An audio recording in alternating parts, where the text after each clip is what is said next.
Hi all, welcome to study win PSC. 13/2/2024 നടന്ന assistant prison officer എക്സാമിനേഷന്റെ maths questions ആണ് discuss ചെയ്യുന്നത്. ഒന്നാമത്തെ ചോദ്യം, 0.01ന്റെ എത്ര ശതമാനമാണ് 0.001? Solution 0.001 divided by 0.01 into 100. ഇങ്ങനെ ചെയ്താൽ മതി. That is equal to 10. അതായത് ഇപ്പൊ സപ്പോസ് നമ്മളോട് 20ന്റെ എത്ര ശതമാനം ആണ് 4 എന്ന് ചോദിക്കുവാണെങ്കിൽ നമ്മൾ എന്താ ചെയ്യേണ്ടത്? ഒന്നുകിൽ 20 അല്ലെങ്കിൽ 4/20 ഇൻറ്റു 100 ചെയ്താൽ മതി. അപ്പൊ എത്ര വരും? 25 100 4 5 20. 20ന്റെ 20 ശതമാനമാണ് 4. അപ്പൊ അടുത്തൊരു ചോദ്യം ചെയ്യാം. 7ന്റെ എത്ര ശതമാനം ആണ് 84? ഇങ്ങനെ ചോദിച്ചാല് 84/7 ഇൻറ്റു 100. അപ്പൊ എത്ര വരും? 12. 1200 ശതമാനം. 7ന്റെ 1200 ശതമാനമാണ് 80. ഇനി അടുത്തൊരു ഫ്രാക്ഷൻ നമ്പർ ചെയ്യാം. 1/3യുടെ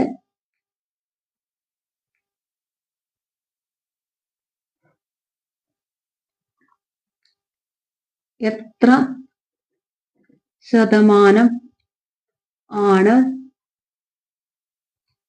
1/2? അപ്പൊ എന്താ ചെയ്യേണ്ടത്? 1/2 ഡിവൈഡഡ് ബൈ 1/3 ഇൻറ്റു 100. അപ്പൊ 1/2 ഇൻറ്റു 3 ഇൻറ്റു 100. അപ്പൊ എത്ര വരും? 250 100. 150 ശതമാനം. 1/3യുടെ 150 ശതമാനമാണ് 1/2.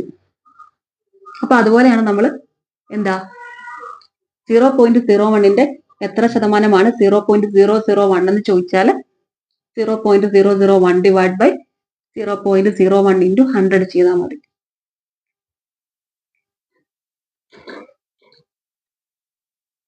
ഇനി ഒരു കാര്യം കൂടെ പറഞ്ഞുതരാം. ഈ പോയിന്റ് ഉള്ള സംഖ്യകൾ ഇങ്ങനെ ഫ്രാക്ഷൻ രൂപത്തിൽ വന്നു കഴിഞ്ഞാൽ അതിനൊരു ട്രിക്ക് ഉണ്ട്. ഇവിടെ ഇപ്പം 0.001 ഡിവൈഡ് ബൈ 0.01 എന്നാണ് പറഞ്ഞിരിക്കുന്നത്. അപ്പം നമ്മൾ ചെയ്യേണ്ടത് ഈ പോയിന്റ് കഴിഞ്ഞിട്ട് ഈ ന്യൂമറേറ്ററിൽ ഇവിടെ ഇപ്പം 3 സംഖ്യകളുണ്ട്. 001. ഡിനോമിനേറ്ററിലാണെങ്കിലോ ഈ പോയിന്റ് കഴിഞ്ഞിട്ട് 01 2 സംഖ്യകളാണ് ഉള്ളത്. അപ്പൊ നോക്കേണ്ടതാ ഇവിടെ ഈ ആദ്യം തന്നെ ഈ സംഖ്യകൾ എങ്ങ് വെട്ടിച്ചെറുതാക്കുക. ഇവിടെ ഇപ്പം 1ഉം 1ഉം ആയതുകൊണ്ട് 1 കിട്ടി. 1/1 1 തന്നെ. എന്നിട്ട് ഇവിടെ ഇപ്പൊ ഈ ഡിനോമിനേറ്ററിലാണ് ഇപ്പൊ ഇവിടെ ഒരു സംഖ്യ കുറവ് പോയിന്റ് കഴിഞ്ഞിട്ട്. അപ്പൊ നമ്മൾ അവിടെ എവിടെയാണോ കുറവുള്ളത് അവിടെ ഒരു സംഖ്യയാണ് കുറവെങ്കിൽ 10 കൊണ്ട് ഗുണിക്കണം. 2 സംഖ്യ ആണെങ്കിൽ 100 കൊണ്ട് ഗുണിക്കണം. 3 സംഖ്യ ആണെങ്കിൽ 1000 കൊണ്ട്. അത് അങ്ങനെ പോകും. അപ്പൊ ഇവിടെ ഇപ്പം എന്താ ന്യൂമറേറ്ററിനേക്കാൾ ഒരു സംഖ്യ കുറവാണ് ഡിനോമിനേറ്ററിൽ. അപ്പൊ നമ്മൾ ഡിനോമിനേറ്ററിൽ 10 കൊണ്ട് ഗുണിക്കുക. അപ്പൊ 1/10 കിട്ടി. അപ്പൊ നമ്മുടെ ഉത്തരം എന്ത് വരും? ഇവിടെയാണെങ്കിൽ 1/10 ഇൻറ്റു 100 ചെയ്യുക. അപ്പൊ നമുക്ക് 10% കിട്ടി. അങ്ങനെയാണ് ഇത് വന്നത്. വേറൊരു എക്സാമ്പിൾ നോക്കാവേ. 0.001 ഡിവൈഡഡ് ബൈ 0.001 ആന്നിരിക്കട്ടെ. അപ്പൊ കണ്ടോ ഇവിടെ പോയിന്റ് കഴിഞ്ഞിട്ട് സെയിം നമ്പേഴ്സാ. പോയിന്റ് കഴിഞ്ഞിട്ട് ഇവിടെ 3 സംഖ്യയുണ്ട്, ഇവിടെയും പോയിന്റ് കഴിഞ്ഞിട്ട് 3 സംഖ്യയുണ്ട്. അപ്പൊ നമ്മൾ ജസ്റ്റ് ഇത് ചുമ്മാ അങ്ങ് വെട്ടിച്ചെറുതാക്കിയാൽ മതി. അപ്പൊ ഇവിടെ 1/1 ആയതുകൊണ്ട് 1 ആയിരിക്കും ഇതിന്റെ ഉത്തരം. നമുക്ക് വേറൊരു എക്സാമ്പിൾ ചെയ്യാം. 0.001 ഇവിടെ 0.001. അങ്ങനെയാണെങ്കിൽ മുകളിൽ കണ്ടോ പോയിന്റ് കഴിഞ്ഞിട്ട് 4 സംഖ്യ ഉള്ളത്, താഴെയാണെങ്കിൽ പോയിന്റ് കഴിഞ്ഞിട്ട് 2 സംഖ്യ ഉള്ളത്. അപ്പൊ താഴെ എന്താ 2 കുറവുണ്ട്. അപ്പൊ നമ്മൾ ജസ്റ്റ് വെട്ടിക്കഴിയുമ്പോൾ 1 ആയതുകൊണ്ട് 1 തന്നെ വന്നു. അപ്പൊ നമ്മൾ ചെയ്യേണ്ടത് ഇവിടെ ഈ കുറവുള്ളിടത്ത് 2 സംഖ്യ കുറവുള്ളത്, അപ്പൊ നമ്മൾ 100 കൊണ്ട് മൾട്ടിപ്ലൈ ചെയ്യണം. അപ്പൊ ഇത് 1/100 ആയിരിക്കും ഇതിന്റെ ഉത്തരം. ഇത് നമുക്ക് വേറെ പ്രോബ്ലം ചെയ്യാം. എങ്ങനെയാ? 0.01 ഡിവൈഡഡ് ബൈ 0.000001 എന്നിരിക്കട്ടെ. അപ്പൊ ഇവിടെ എന്തുണ്ട്? പോയിന്റ് കഴിഞ്ഞിട്ട് മുകളിലാണെങ്കിൽ ന്യൂമറേറ്ററിൽ 3 സംഖ്യ, ഇവിടെ ആണെങ്കിൽ 2 2 4 2 6 സംഖ്യ ഉണ്ടല്ലേ. അപ്പം ഇവിടെ എന്താ? ന്യൂമറേറ്ററിൽ ഒരു 3 സംഖ്യയുടെ കുറവുണ്ട്. അപ്പൊ നമ്മൾ ചെയ്യേണ്ടത് 3 സംഖ്യയുടെ കുറവുള്ളത്, അപ്പൊ ഇത് സാധാരണ പോലെ വെറുതെ അങ്ങ് വെട്ടി. അപ്പൊ ഇവിടെ എന്താ? 1 വന്നു. 1/1 1 വന്നു. കുറവുള്ളിടത്ത് നമ്മൾ 3 സംഖ്യ കുറവുള്ളത് കൊണ്ട് 1000 കൊണ്ട് ഗുണിക്കണം. അപ്പൊ 1 × 1000 ദാറ്റ് ഈസ് ഈക്വൽ ടു 1000 ആയിരിക്കും ഇതിന്റെ ഉത്തരം. ഇതാണ് ഈ പോയിന്റ് ഉള്ള ഡെസിമൽ നമ്പേഴ്സ് ഫ്രാക്ഷൻ രൂപത്തിൽ വന്നു കഴിഞ്ഞാൽ ചെയ്യാനുള്ള എളുപ്പ വഴി. അതും കൂടെ ഒന്ന് ഓർത്ത് വെക്കുക. ഇപ്പം ഇനി LDC ഡിഗ്രി ലെവൽ പ്രിലിംസ് ഒക്കെ അല്ലേ വരുന്നത്, അതുകൊണ്ടാണ് ഇത് ഇത്രയും ഡീറ്റെയിൽഡ് ആയിട്ട് പറഞ്ഞത്. അപ്പൊ ഇതിന്റെ ഉത്തരം 10%. അടുത്ത ചോദ്യം 15-3-4-5 is equal to 25. ഇതിൽ ചേർക്കേണ്ട ശരിയായ ചിഹ്നങ്ങൾ ഏത്? സൊല്യൂഷൻ. ഇവിടെ ഓപ്ഷൻ എയിലെ സൈൻ ഒന്ന് ഇട്ട് നോക്കാം. 15 ഭാഗം 3 പ്ലസ് 4 ഇൻറ്റു 5 ഇത് 25 ആണോ നോക്കാം. ഇങ്ങനെയുള്ള സൈനുകൾ വരുന്ന പ്രോബ്ലം, അതായത് ഡിവിഷൻ, മൾട്ടിപ്ലിക്കേഷൻ, അഡീഷൻ, സബ്ട്രാക്ഷൻ ഒക്കെ വരുമ്പം അത് ചെയ്യാനായിട്ട് നമ്മൾ ബോഡ്മാസ് റൂൾ യൂസ് ചെയ്യണം. ബോഡ്മാസ് റൂൾ എന്ന് പറഞ്ഞാൽ bracket of division, multiplication, addition, subtraction. അതായത് ആദ്യം ബ്രാക്കറ്റ് ഉള്ളത് ചെയ്യണം, പിന്നെ ഡിവിഷൻ ചെയ്യണം, പിന്നെ മൾട്ടിപ്ലിക്കേഷൻ, പിന്നെ അഡീഷൻ, സബ്ട്രാക്ഷൻ. ആ ഒരു ഓർഡറിലായിരിക്കും ഇത് ചെയ്യുന്നത്. ഇവിടെ ഇപ്പൊ ആദ്യം ചെയ്യേണ്ടത് 15/3, പിന്നെ 4 × 5, പിന്നെ പ്ലസ്. ഓക്കെ, 15/3 എന്ന് പറഞ്ഞാൽ 5, 4 × 5 20, 20 5 25. അപ്പം ഇത് ഓപ്ഷൻ എ സാറ്റിസ്ഫൈ ചെയ്യുന്നുണ്ട്, 25 ആകുന്നുണ്ട്. അപ്പം ഓപ്ഷൻ എ ആണ് ഇവിടെ കറക്റ്റ് ആൻസർ. അടുത്ത ചോദ്യം, ഒരു സ്കൂളിലെ ആകെ കുട്ടികളുടെ 55% പെൺകുട്ടികളും ബാക്കി ആൺകുട്ടികളുമാണ്. പെൺകുട്ടികളിൽ 90% കുട്ടികളും ആൺകുട്ടികളിൽ 80% കുട്ടികളും വാർഷിക പരീക്ഷയ്ക്ക് ജയിച്ചു. ആ സ്കൂളിൽ മൊത്തം 1600 കുട്ടികൾ ഉണ്ടെങ്കിൽ തോറ്റ കുട്ടികൾ എത്ര ശതമാനം ഉണ്ട്? സൊല്യൂഷൻ. തോറ്റ കുട്ടികളുടെ പെർസെന്റേജ് ആണ് കണ്ടുപിടിക്കേണ്ടത്. ഇവിടെ തന്നിരിക്കുന്നത് ഗേൾസ് 55% അന്നേരം ബോയ്സ് എത്ര വരും? ഗേൾസ് 55% ആണെങ്കിൽ ബോയ്സ് 100 - 55 45% ബോയ്സ് ഉണ്ട്. പെൺകുട്ടികളില് 90% കുട്ടികൾ ജയിച്ചെന്നാ പറഞ്ഞത്. അപ്പൊ ഫെയിൽഡ് ആയവർ എത്രയായിരിക്കും? 100 - 90 10% ആയിരിക്കും പെൺകുട്ടികളിൽ ഫെയിൽഡ് ആയവർ. ആൺകുട്ടികളിൽ 80% കുട്ടികൾ ജയിച്ചിട്ടുണ്ടെന്ന് പറഞ്ഞു. അപ്പൊ അവരുടെ ആൺകുട്ടികളിൽ ഫെയിൽഡ് ആയത് എത്ര വരും? 100 - 80 20% കുട്ടികളായിരിക്കും ആൺകുട്ടികളിൽ ഫെയിൽഡ് ആയിട്ടുള്ളത്.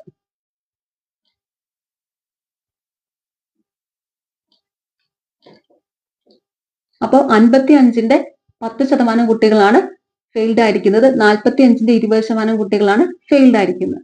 അപ്പൊ 55ന്റെ 10% എന്ന് പറഞ്ഞാല് 55 × 100 10 ദാറ്റ് ഈസ് ഈക്വൽ ടു 5.5. അത് എളുപ്പത്തിൽ വേണമെങ്കിൽ ഇങ്ങനെ എടുക്കാം. 100% എന്ന് പറഞ്ഞാൽ 55 ആണല്ലോ. അപ്പൊ 10% എന്ന് പറയുമ്പോൾ റൈറ്റ് സൈഡിൽ ഇങ്ങനെ ഒരു പോയിന്റ് ഇടുക.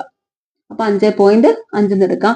ഇനിയിപ്പോ 1% ചോദിച്ചിരിക്കുന്നെങ്കിൽ നമ്മൾ ഇങ്ങനെ 10% 5.5 വരും, 1% ആണെങ്കിൽ 0.55 വരും.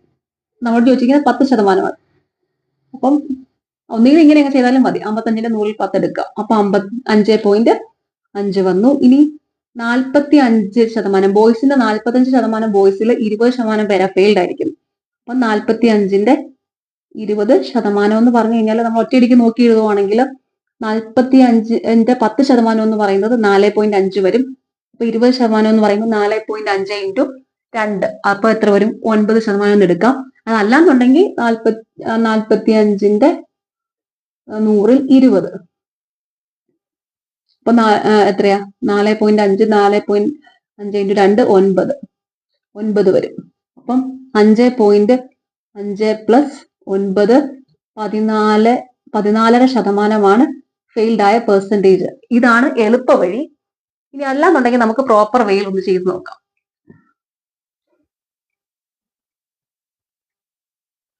പ്രോപ്പർ വേയിൽ ചെയ്യുവാണെങ്കിൽ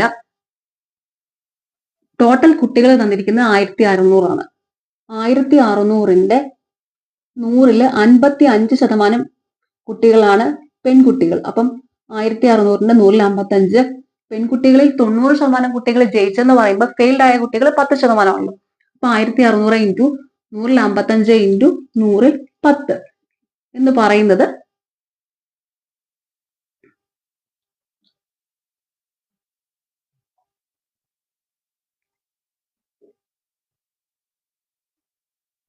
88 വരും.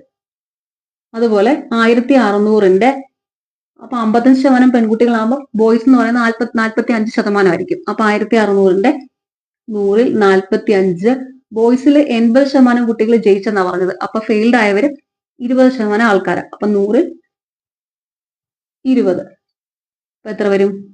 ഇതിനെ ചെയ്യുമ്പോൾ 25 100 9 45 16 9 144.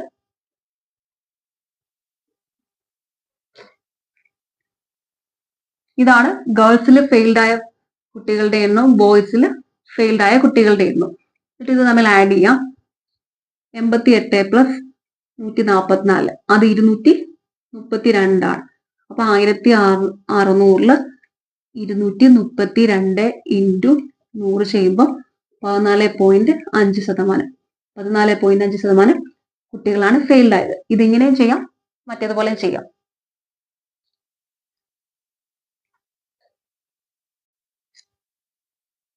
അടുത്ത ചോദ്യം 156 $182 സൊല്യൂഷൻ. ഇവിടെ എങ്ങനെയാണ് ഈ 182 342 ആയത്? അതുപോലെ വേണം 156 ക്വസ്റ്റ്യൻ മാർക്കിലേക്ക് വരാൻ. അപ്പൊ നമുക്ക് 1 മുതൽ 31 വരെയുള്ള സംഖ്യകളുടെ സ്ക്വയർ ഒരു കോമ്പറ്റീറ്റീവ് എക്സാമിന് മസ്റ്റായിട്ട് പഠിച്ചിരിക്കണം.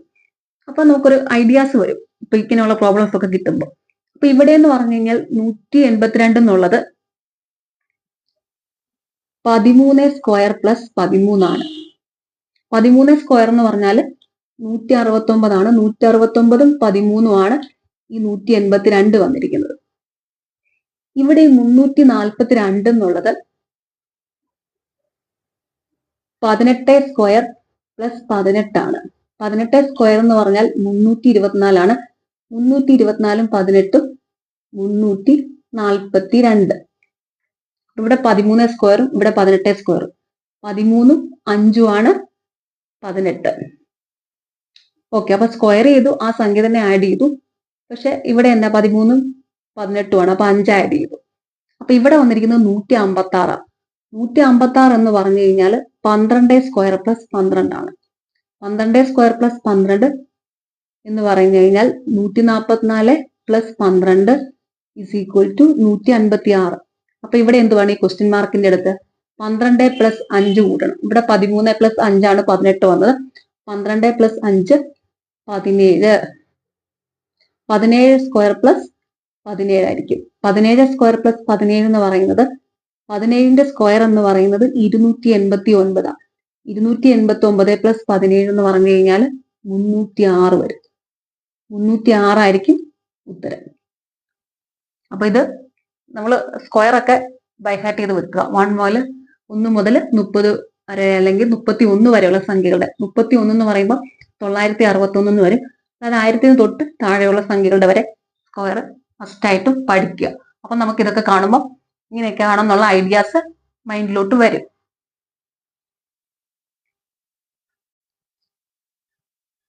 അടുത്ത ചോദ്യം, അരുണും കണ്ണനും ഒരു നിശ്ചിത സ്ഥലത്തേക്ക് ബൈക്കുകളിൽ യാത്ര പുറപ്പെടുന്നു. അരുൺ മണിക്കൂറിൽ 60 കിലോമീറ്റർ വേഗത്തിലും കണ്ണൻ മണിക്കൂറിൽ 40 കിലോമീറ്റർ വേഗത്തിലുമാണ് സഞ്ചരിക്കുന്നത്. അരുൺ കണ്ണനേക്കാൾ 3 മണിക്കൂർ മുൻപ് ലക്ഷ്യസ്ഥാനത്തെത്തിയാൽ എത്ര ദൂരമാണ് അവർ സഞ്ചരിച്ചത്? സൊല്യൂഷൻ: ഇവിടെ അരുൺ സഞ്ചരിച്ചിരിക്കുന്ന സ്പീഡ് 60 കിലോമീറ്റർ പെർ അവർ ആണ്. കണ്ണൻ സഞ്ചരിച്ചിരിക്കുന്ന സ്പീഡ് 40 കിലോമീറ്റർ പെർ അവർ ആണ്. അരുൺ കണ്ണനേക്കാൾ 3 മണിക്കൂർ മുമ്പ് ലക്ഷ്യസ്ഥാനത്ത് എത്തിയാൽ എത്ര ദൂരം അവർ സഞ്ചരിച്ചു എന്നാണ് ചോദിച്ചിരിക്കുന്നത്. അപ്പൊ ഇവര് സഞ്ചരിച്ച ദൂരം ഇവിടെ സെയിം ആണ്, അതാണ് കണ്ടുപിടിക്കേണ്ടത്. അരുൺ കണ്ണനേക്കാൾ 3 മണിക്കൂർ മുമ്പ് എത്തി, അതിനർത്ഥം ഇവര് തമ്മിലുള്ള ടൈം ഡിഫറൻസ് എന്ന് പറയുന്നത് 3 മണിക്കൂറാണ്. അപ്പൊ നമുക്കറിയാം ഈ time is equal to distance by speed ആണ് ഈ ഫോർമുല. അപ്പൊ ഇവിടെ സ്പീഡ് തന്നിട്ടുണ്ട്, അതുപോലെ ടൈമും തന്നിട്ടുണ്ട്. നമുക്ക് ഈ ഡിസ്റ്റൻസ് ആണ് കണ്ടുപിടിക്കേണ്ടത്. അപ്പൊ നമുക്ക് ഈ വാല്യൂസ് ഇതിലോട്ട് സബ്സ്റ്റിറ്റ്യൂട്ട് ചെയ്യാം. അപ്പൊ ഇവര് തമ്മിലുള്ള ടൈം ഡിഫറൻസ് എന്ന് പറയുന്നത് 3 is equal to time difference ആണ്. അപ്പം d/40 എന്ന് പറഞ്ഞു കഴിഞ്ഞാൽ ടൈമാണ്, കണ്ണൻ സഞ്ചരിച്ച സമയം. അതുപോലെ d/60 എന്ന് പറഞ്ഞാൽ അരുൺ സഞ്ചരിച്ച സമയം.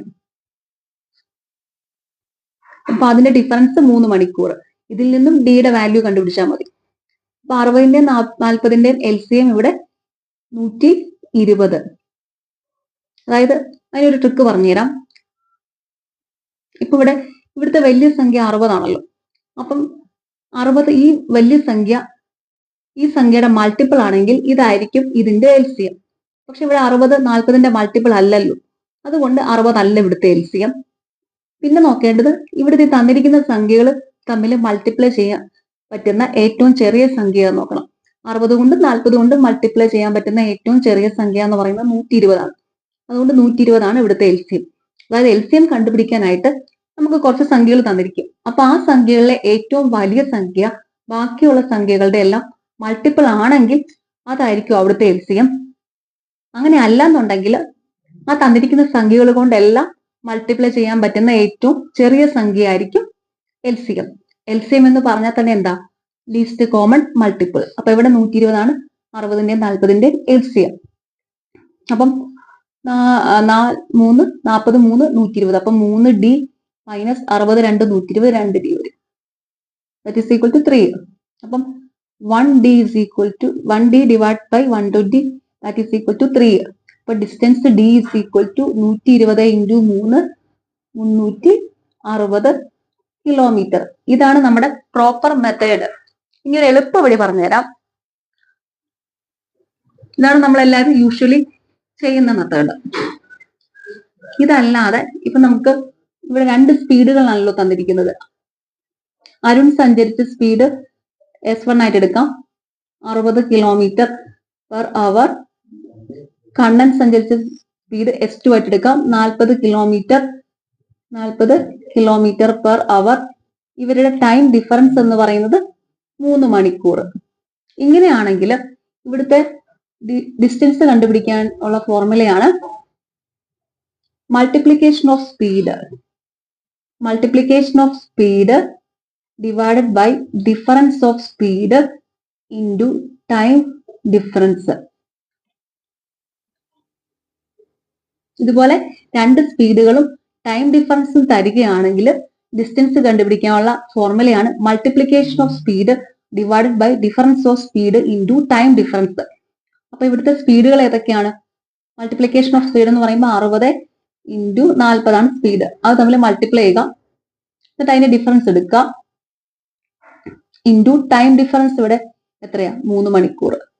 അപ്പൊ 60 into 40 divided by 60 minus 40 20 into 3. അപ്പൊ 20 2 40. അപ്പൊ 60 2 120 120 ഇൻറ്റു 3 360 കിലോമീറ്റർ. ഇങ്ങനെ ചെയ്യാം.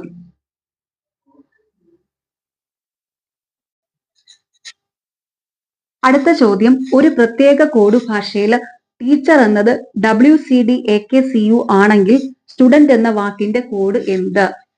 സൊല്യൂഷൻ: ഇംഗ്ലീഷ് ആൽഫബറ്റിന്റെ പൊസിഷൻ മനസ്സിലാക്കാനായിട്ട് ഒരു ഫോർമുലയുണ്ട്, ഇജോറ്റി. ഇ 5ാമത് വരും, ജെ 10ാമത്, ഒ 15ാമത്, ടി 20ാമത്, വൈ 25ാമത്. ഇങ്ങനെയായിരിക്കും ഇംഗ്ലീഷ് ആൽഫബറ്റ് പോകുന്നത്. അത് ഓർത്ത് വെക്കുക. അപ്പൊ നമുക്ക് ടീച്ചറിനെ ഒന്ന് എഴുതാം. TACHER.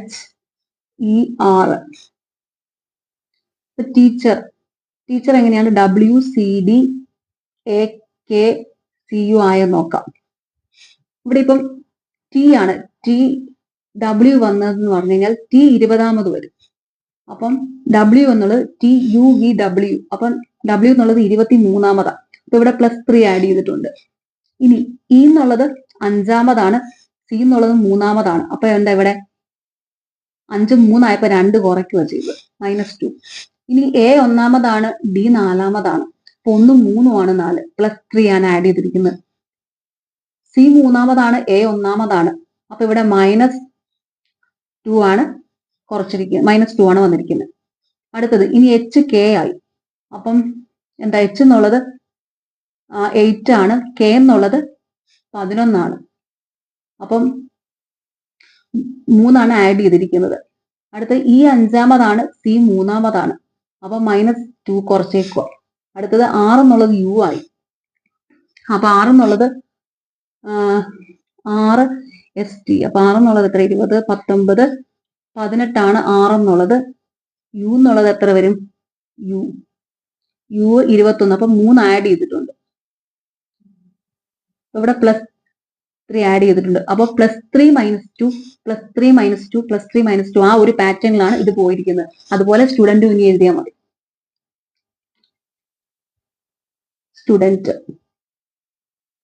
സ്റ്റുഡന്റിന്റെ ആകുമ്പോഴത്തേനും +3 ആഡ് ചെയ്യുക.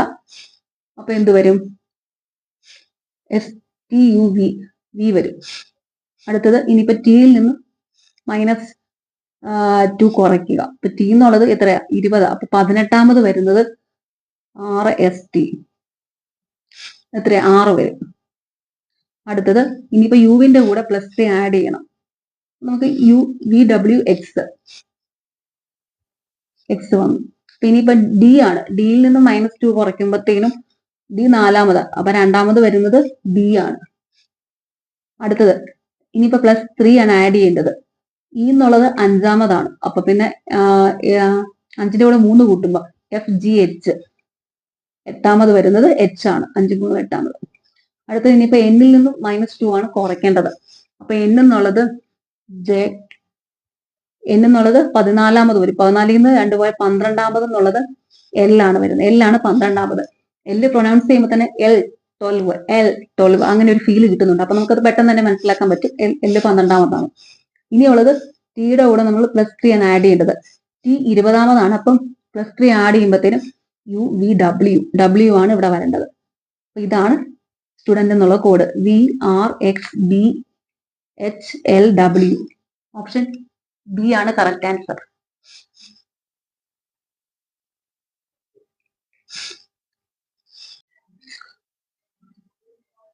അടുത്ത ചോദ്യം 3⁻0.25 into 7⁻0.25 into 16⁻0.49 all divided by 21⁻0.25 into 16⁻0.24 is equal to എത്ര? സൊല്യൂഷൻ. ഇവിടെ പവർ സെയിം ആണ്. പവർ സെയിം ആയിട്ട് വന്നാലുള്ള ഫോർമുലയാണ് a⁻n b⁻n is equal to ab all⁻n. ഇവിടെ 3 × 7, എയും ബിയും 3 7 ആണ്. അപ്പൊ 3 × 7 എന്ന് പറഞ്ഞാൽ 21. 21⁻0.25 into 16⁻0.49 divided by 21⁻0.25 into 16⁻0.24 that is equal to, ഇപ്പൊ ഇത് കിടക്കുന്നത് a⁻m divided by a⁻n ഫോമിലാണ്. a⁻m divided by a⁻n that is equal to a⁻m m minus n. അപ്പൊ ഇവിടെ 21 റേസ് ടു 0.25 മൈനസ് 0.25 ഇൻറ്റു ഇതും ആ ഫോമിൽ തന്നെയാണ്, a raise to m divide by a raise to n ഫോമിൽ.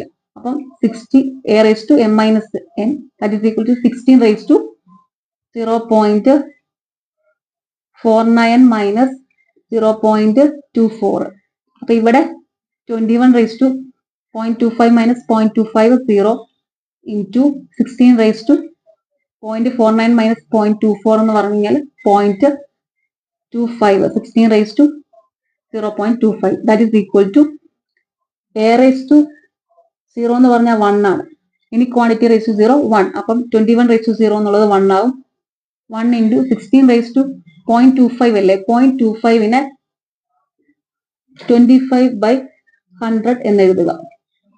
അപ്പൊ 16 റേസ് ടു 25 ബൈ 100 എന്നുള്ളത് 25 4 100. അപ്പൊ 16 റേസ് ടു 1 ബൈ 4 എന്ന് വരും.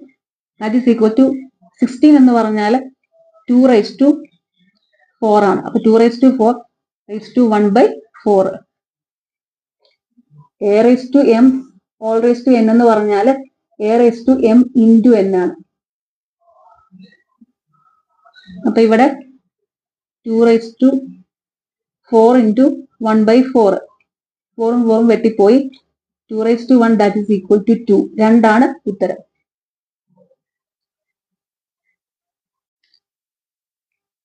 അടുത്ത ചോദ്യം, 45 സെന്റിമീറ്റർ വശമുള്ള സമചതുര ആകൃതിയുള്ള ഒരു ലോഹത്തകിടിൽ നിന്നും 9 സെന്റിമീറ്റർ വശമുള്ള എത്ര ചെറിയ സമചതുര തകിടുകൾ ഉണ്ടാക്കാം? സൊല്യൂഷൻ. ഇത് വളരെ സിമ്പിൾ ആയിട്ടുള്ള ഒരു ക്വസ്റ്റ്യൻ ആണ്.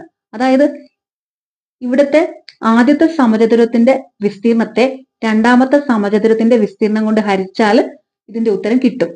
അപ്പൊ ഇവിടെ ആദ്യത്തെ സമചതുരത്തിന്റെ വിസ്തീർണം എന്ന് പറഞ്ഞാൽ 45 ഇൻറ്റു 45 വരും. കാരണം ആദ്യത്തെ സമചതുരത്തിന്റെ വശം 45 ആണ്.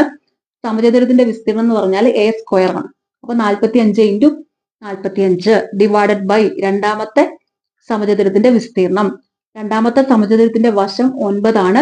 സമചതുരത്തിന്റെ വിസ്തീർണം എന്ന് പറഞ്ഞാൽ എ സ്ക്വയർ ആണ്. അപ്പൊ ഇവിടെ 9 into 9 that is equal to 9 5 45 9 5 45 25 ചെറിയ തകിടുകൾ ഉണ്ടാക്കാം.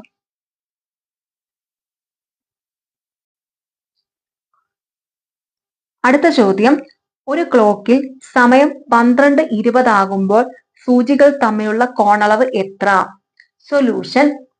കോണളവ് കണ്ടുപിടിക്കാനുള്ള ഫോർമുലയാണ് 30h മൈനസ് 11/2m. പക്ഷേ ഇവിടെ നമുക്ക് 12:20 ആണ് സമയം തന്നിരിക്കുന്നത്.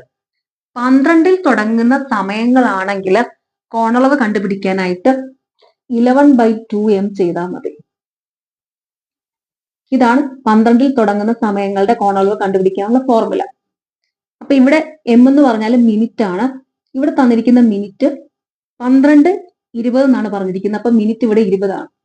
അപ്പം 11/2 into 20 that is equal to 110 degree അല്ലെങ്കിൽ 110 ഡിഗ്രി ആണ് കോണളവ്.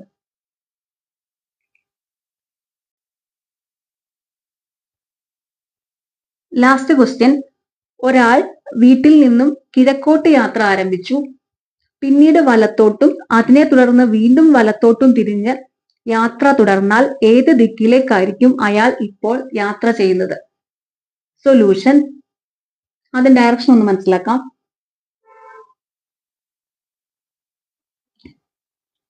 North, south, west, east. മുകളിൽ നോർത്ത്, താഴെ സൗത്ത്, ലെഫ്റ്റ് സൈഡിൽ വെസ്റ്റ്, റൈറ്റ് സൈഡിൽ ഈസ്റ്റ്. നോർത്തും സൗത്തും എല്ലാവർക്കും അറിയായിരിക്കും. മുകളിലും താഴെ വരും. മുകളിൽ നോർത്ത്, താഴെ സൗത്ത്. ഇനിയിപ്പം ലെഫ്റ്റ് സൈഡിലാണ് വെസ്റ്റ് വരുന്നത്. അത് ഓർക്കാനായിട്ട് വെസ്റ്റ് ലെഫ്റ്റ് വെസ്റ്റ് ലെഫ്റ്റ് അത് പ്രൊനൗൺസ് ചെയ്യുമ്പോൾ ഒരു സിമിലാരിറ്റി ഉണ്ടല്ലോ, അത് വെച്ചത് അങ്ങനെ ഓർക്കുക. ലെഫ്റ്റ് സൈഡിലാണ് വെസ്റ്റ് വരുന്നത്. അപ്പം പിന്നെ റൈറ്റ് സൈഡിലായിരിക്കും ഈസ്റ്റ് വരുന്നത്. വെസ്റ്റിന്റെ ഓപ്പോസിറ്റ് ആണല്ലോ ഈസ്റ്റ് വരുന്നത്. ഓക്കെ, ഇനി നമുക്ക് ഈ പ്രോബ്ലം ചെയ്യാം. ഒരാൾ മാൻ എന്ന് കൊടുക്കാം. ഒരാൾ വീട്ടിൽ നിന്നും കിഴക്കോട്ട് യാത്ര തിരിച്ചു. ഈ പോയിന്റ് ഇവിടെ നിന്നും കിഴക്കോട്ട് യാത്ര തിരിച്ചു. കിഴക്കെന്ന് പറയുന്നത് ഈസ്റ്റ്. പിന്നീട് വലത്തോട്ട്. അപ്പൊ ഇവിടുന്ന് വലത്തോട്ട് യാത്ര തിരിച്ചു. അതിനെ തുടർന്ന് വീണ്ടും വലത്തോട്ട് തിരിഞ്ഞു. ഇവിടുന്ന് വീണ്ടും വലത്തോട്ട് തിരിഞ്ഞു. യാത്ര തുടർന്നാൽ ഏത് ദിക്കിലേക്കായിരിക്കും അയാൾ ഇപ്പോൾ യാത്ര ചെയ്യുന്നത്? ഇയാളിപ്പോ ഈ ദിക്കിലേക്കാ, ഇങ്ങോട്ടാ. അതെന്ന് പറയുന്നത് എന്താ? വെസ്റ്റ് ആണ്. വെസ്റ്റ് എന്ന് പറഞ്ഞാൽ പടിഞ്ഞാറ്. പടിഞ്ഞാറ് ദിക്കിലേക്കാണ് അയാൾ ഇപ്പൊ യാത്ര ചെയ്യുന്നത്. അപ്പൊ ഓപ്ഷൻ സി ആണ് കറക്റ്റ് ആൻസർ. ഇവിടെ വെസ്റ്റ്. ഓക്കെ, നിങ്ങൾക്ക് ഈ ചാനൽ ഇഷ്ടപ്പെടുന്നുണ്ടെങ്കിൽ സബ്സ്ക്രൈബ് ചെയ്യണം, സപ്പോർട്ട് ചെയ്യണം. താങ്ക്